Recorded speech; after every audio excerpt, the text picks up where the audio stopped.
Hey everybody, it's Cash, and in this video today we're going to be talking about The Eye of the World as my spoiler discussion and thoughts on The Eye of the World by Robert Jordan, Book 1 in the Wheel of Time. If you haven't seen it yet, I did already do a non-spoiler review on this book. It's already up on the channel, so go check it out. This video is going to completely contain spoilers for this first book, so that is your warning right there. And let's just go ahead and get into it. All right, so in the prologue, a lot of things happen here, and it's one of those classic things where there are some, world-breaking events going on, and they don't make a lick of sense until you get way further into the book.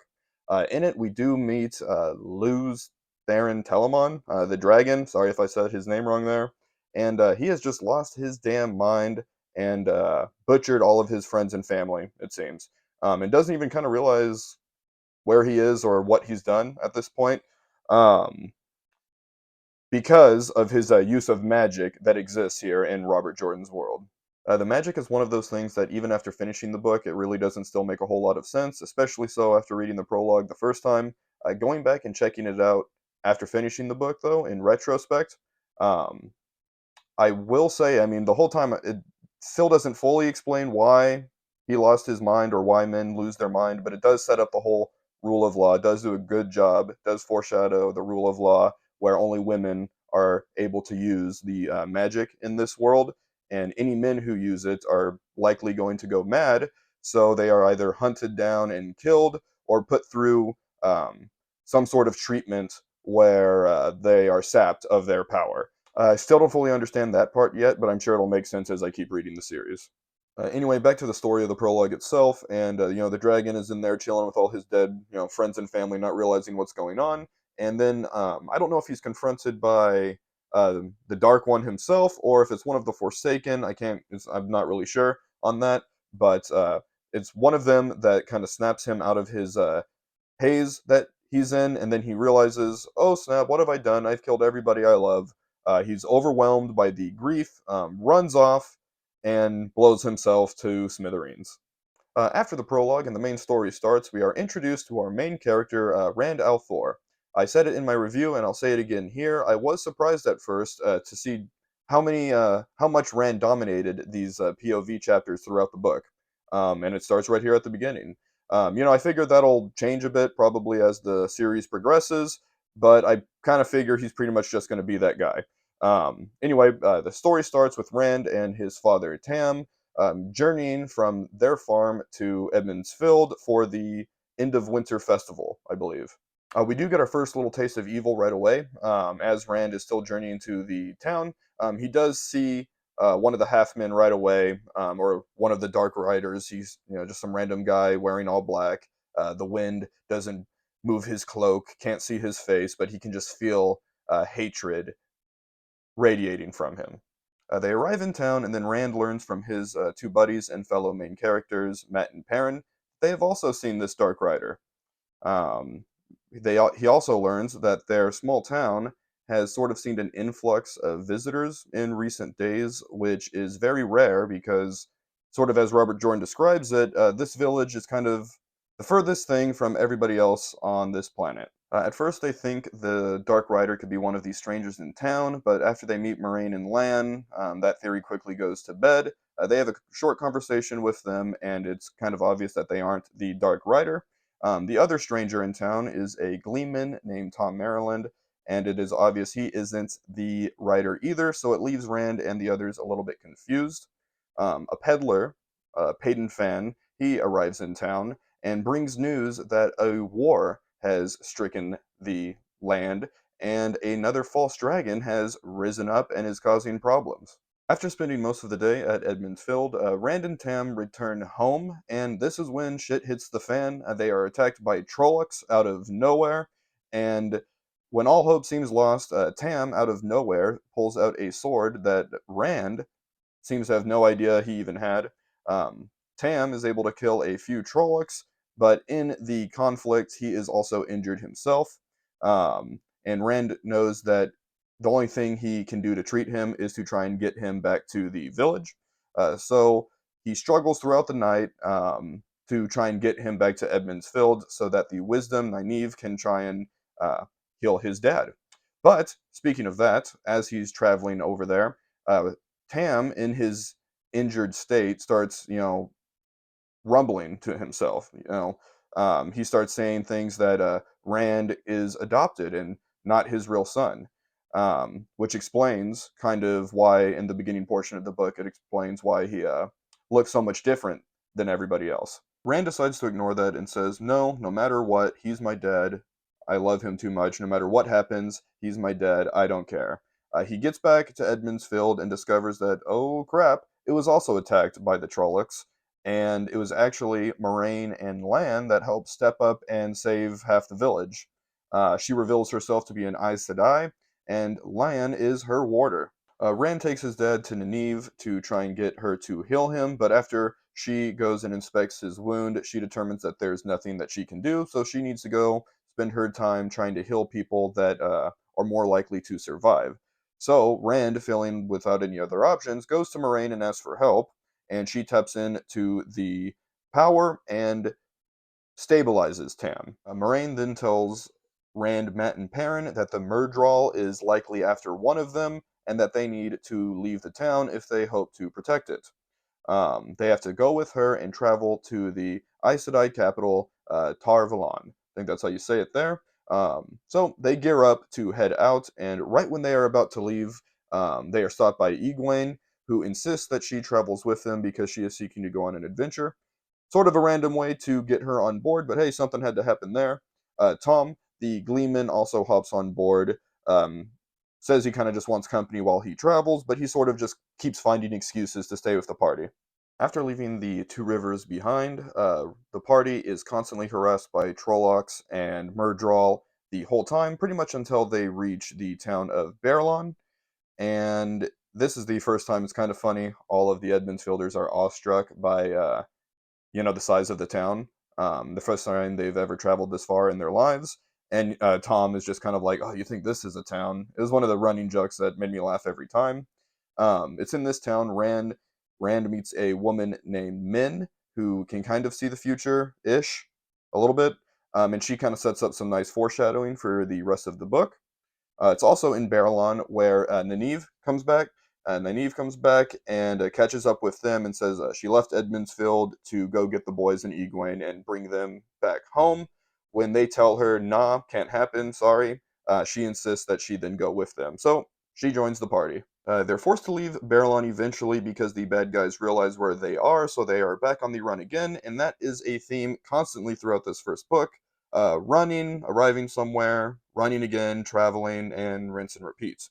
With a shitload of Trollocs chasing after them here at this point, the group is forced to make a drastic decision and take shelter in the ruined city of Shadar Lagoth. Lagoth? Lagoth? Let me know. It's actually in this decrepit city where I really started to not like Matt's character here in this first book. It's him, I'm sure he'll grow on me.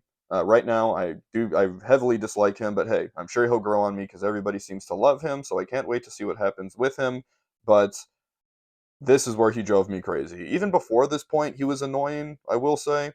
Kind of set up to be a prankster, and then just is kind of solemn through the rest of the book, but I'll get to that here in a second. Um, he convinces Rand and Perrin to explore this ruined, cursed city like dummies, and it's at this point where everything goes belly up. They meet this evil being named Mordeth, I think. Mordeth? And if so, that's hilarious because, they listen to a guy whose name is literally More Death, but whatever.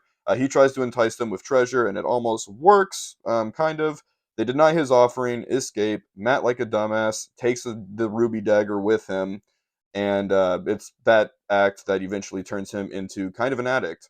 Despite what Moraine and Lan initially thought, the Trollocs start pouring into the city out of nowhere, and in the mayhem, the group gets split up. Party splits. We end up with three different groups here. Um, Rand, Matt, and Tom, Perrin and Egwene, and Nynaeve, Moraine, and Lan. I'll start with Perrin and Egwene here.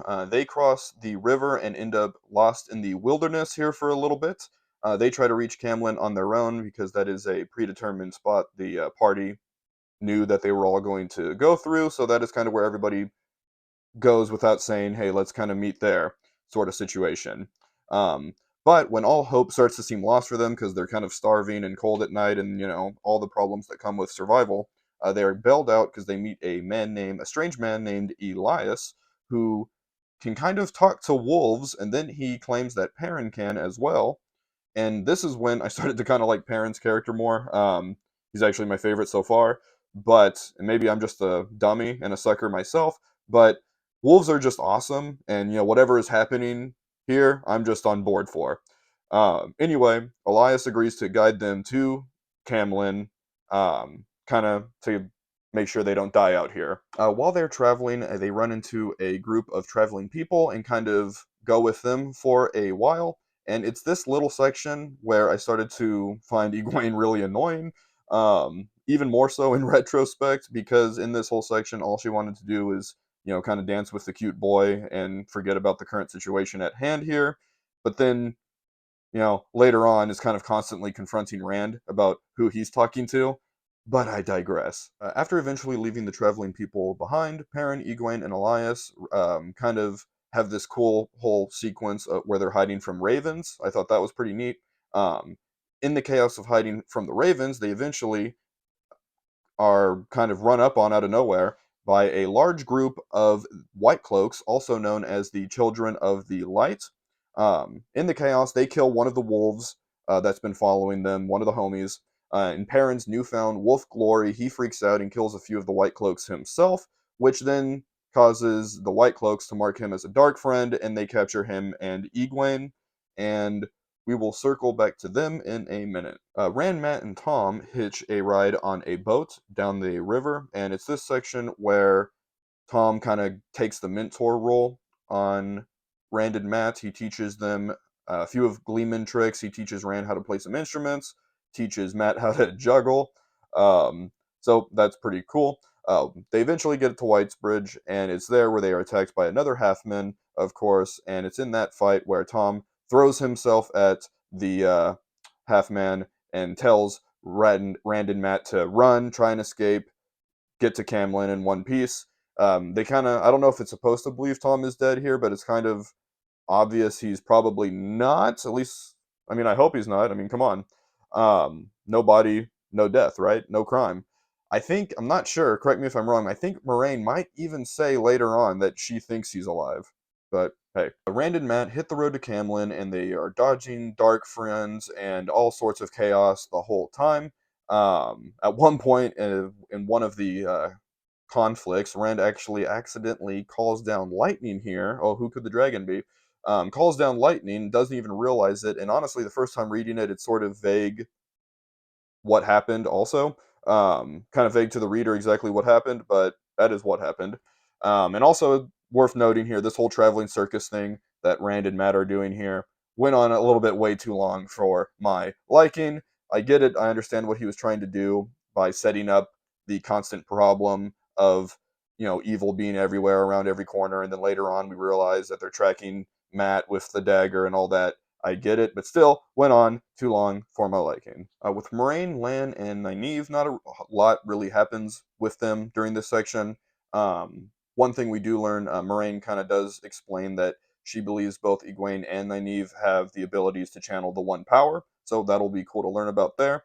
And also, it is the three of them. They actually track down Perrin and Egwene first, as they're captured by the White Cloaks. So they kind of have this cool little rescue sequence there.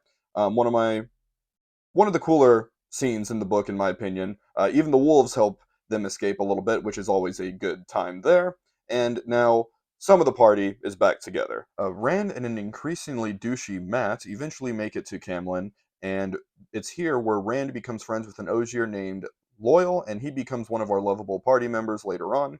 While they are waiting for the others to arrive, Rand leaves the sulking Matt in the room. He just isn't going to leave no matter what because he's addicted to the dagger at this point. But Rand is going to leave and try to get a look at the false dragon, who at this point in the story has already lost his war and been captured and has been brought to Camlin to face the Queen's judgment. Rand climbs a wall to try and get a better look at the false dragon and slips and actually lands in the Queen's garden. What a guy. It's there he meets Elaine and Gon, And then eventually, Queen Morghese herself, um, Rand's confronted by the Queen's Aes Sedai, Elida, who says Rand is a danger to this world and should not be allowed to leave. What happens? The Queen allows him to leave. And I'm not going to lie, I mean, she kind of explained it, but I still thought that was a little bit strange there. You know, take that for what you will. But hey, he got out of it in one piece, and that's cool, right? Finally, Moraine and the others find Rand and Mat, and she quickly realizes that the dummy brought a dagger out of Shadar Logoth and is pretty much killing him and has nearly taken over him completely. He actually tries to stab her with it, and Lan swoops in and catches his wrist like a badass. But that explains why he has been paranoid and annoying for pretty much like 400 pages at this point. She tries to heal him from it and does mostly. She brings his personality back and it's Mat again, but she says that he is already too attached to the dagger and that if he goes, too long without it, it'd probably kill him. So he has to go to Tarvalon and get proper treatment. The group continues the adventure and leaves Camlin behind, and Loyal goes with them because Rand, Mat, and Perrin are Ta'veren, and he wants to see what's that about. He also, at this point, says that the Eye of the World could be in danger. Kind of just says that in passing. This freaks Moraine out, and she says, "Oh, screw Tarvalon. We need to go make sure the Eye of the World is safe and secured, and that they need to change their path and head there immediately." She asks Loyal to take them through the ways, which, in my opinion, is the coolest little bit of world building that Jordan did in this book. I just think that whole concept is kind of awesome. It's pretty much a way of travel that it's not of the normal realm, and it allows you travel from point A to point B way faster than you normally would be able to. And they use this to travel all the way across the world. Maybe not across the world, but a fair portion across the country at least. Um, and it's inside there that they actually realize the ways has been corrupted, and Trollocs and Halfmen have been using it to travel all around, which explains how they were able to get such large numbers to certain locations like Edmondsfield at the beginning of the book. As they're making their way through the ways, they start to get chased by the Black Wind, which is pretty much this evil wind that sort of eats souls, I guess. And they're chasing them out, and they escape from the ways just in the nick of time. Very Mines of Moria vibes here with this section. After escaping the ways, they do go to a nearby city called Faldara, and we get a lot of land lore here. Land lore. That's kind of fun. Makes him just way more of a badass. The whole king without land, king without a crown. He's totally Aragorn, and I am here for it. After leaving Faldara, the group eventually heads into the Blight as they search for the Eye of the World, and this is where, in my opinion, this last act, the story does get a little bit confusing, I'll say. You sort of just have to trust Robert Jordan with, like, okay, I guess that's just how the world works here, and you just gotta go along for the ride. And what I mean is, just when all hope seems lost, and they're being chased by thousands of Trollocs or whatever the hell, um, the eye comes to them, and they are able to escape danger and end up into the domain of the Green Man, who's doesn't really explain what he is, but he calls Loyal little brother at one point. So yeah, that's kind of cool. Kind of like a Jolly Green Giant, how I look at it. It's explained. All that's explained with it is they were able to find his domain because their need was the greatest. Okay, whatever. Anyway, the Green Man welcomes them in. Um, Calls Perrin a wolf brother, which was cool. And one thing, I thought was weird, no one kind of even comments on that. They're like, oh, whatever. I guess he's been acting strange. Makes sense. And he calls Rand a child of the dragon. Dun dun dun. What? That's pretty cool. And then he starts to take them to the Eye itself. It's not really 100% clear on what exactly the Eye of the World is, but it appears to be some sort of giant pool of perhaps untapped magic. Um, yeah. But just when they're, thinking things are safe and okay, two Forsaken show up, which, in my opinion, he could have done a little bit better job of explaining what they were, but they are, to my knowledge, sort of powerful beings that were helping the Dark One at the time of the breaking of the world, and then they were trapped in the prison with him, but these two guys specifically were on the outskirts of the prison, which is why they were able to be the first ones who escaped. But that also means that the prison itself is weakening around the Dark One. And I'm keep saying the Dark One because I can't pronounce the damn name. Um, but it means things are going bad just how they thought it would. One of them is killed right away by the Green Man, but then he is killed in return. Sad tear for the Green Man. Party splits up again. Don't really know where everyone else went, to be honest. Moraine tries holds back the other Forsaken, and he kind of just waxes her and moves on, chasing after Rand. Uh, they have a quick little 1v1, and this is the most unclear part of the book. They have some sort of struggle or out-of-body experience, maybe, where Rand can see the thread of power tying the Forsaken to the, I think, the Eye of the World. Maybe, I don't know. I read it a few times, and I'm still not sure.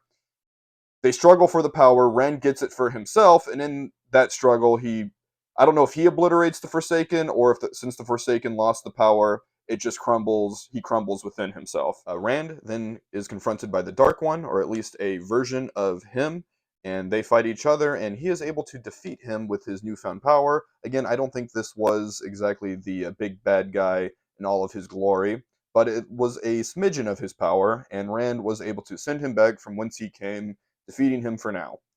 Rand runs back and finds some of his friends, and he quickly tells Moraine everything that just occurred.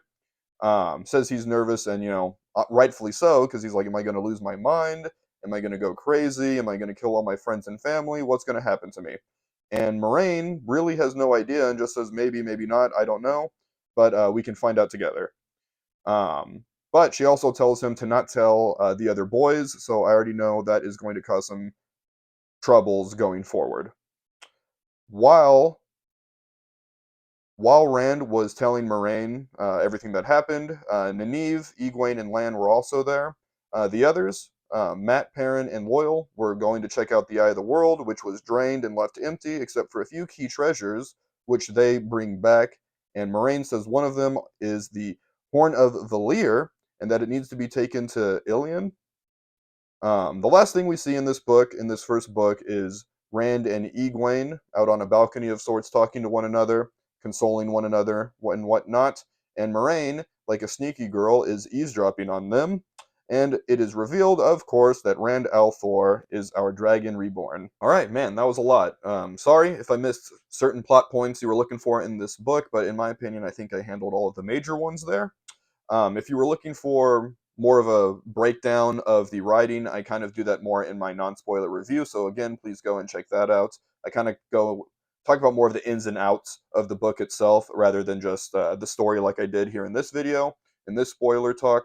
But yeah, that's kind of it for this one. I plan on starting the Great Hunt here in a few weeks, probably about 2 weeks or so. Have a few other things I'm going to read beforehand in between. But yeah, can't wait. Everyone says that the series just ramps up from there. But yeah, if you want to catch that video along with others, hit that subscribe button. If you want to support this video, and I highly appreciate it, please drop a like. And let me know your thoughts on The Wheel of Time in the comments below. Till next time, see you guys later.